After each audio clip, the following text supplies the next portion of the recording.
ആന അങ്ങ് നിന്നു. മിലിറ്ററി ഓഫീസർ പാപ്പാനോട് ചോദിച്ചു, എന്താ കാര്യം?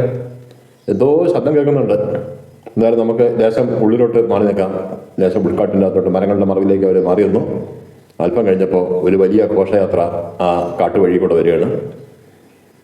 ഒരുപാട് പൂജാരികൾ, അതിൻ്റെ പുറകെ ഒരു രഥം, ആ രഥത്തിൽ ഭദ്രകാളിയുടെ ഒരു പ്രതിമയുണ്ട്, അതിൽ മാലയൊക്കെ ചാർത്തി വിളക്കൊക്കെ കത്തിച്ച് വെച്ചിട്ടുണ്ട്.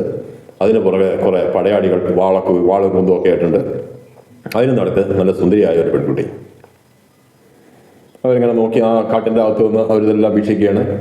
ഘോഷയാത്ര അങ്ങനെ മെല്ലെ നടന്നുപോയി. എല്ലാവരും വളരെ ആഘോഷത്തോടെ ചാടിത്തുള്ളലും ഒക്കെയാണ്.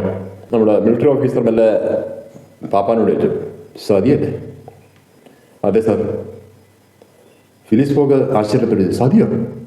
അത് ബ്രിട്ടീഷ് ഗവൺമെൻറ് നിരോധിച്ചില്ലേ?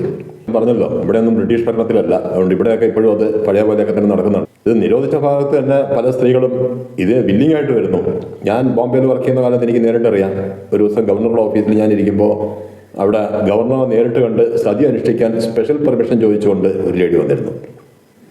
ഫിലിസ് ഫോഗ് അങ്ങനെ അതുവരെയുള്ള നിസ്സംഗ ഭാവമൊക്കെ അദ്ദേഹത്തിന് മാറി. ആശ്ചര്യത്തോടെ എന്നിട്ട് ഗവർണർ അനുമതി കൊടുത്തില്ല എന്ന് മാത്രമല്ല, ആ സ്ത്രീയുടെ ഭർത്താവിൻ്റെ ഫ്യൂണറൽ കഴിയുന്നവരെ അവരെ ജയിലിൽ അടച്ചു. കാരണം അല്ലെങ്കിൽ ചിലപ്പോൾ അനുവാദമില്ലാതെ തന്നെ അവർ ചെയ്തു വരും.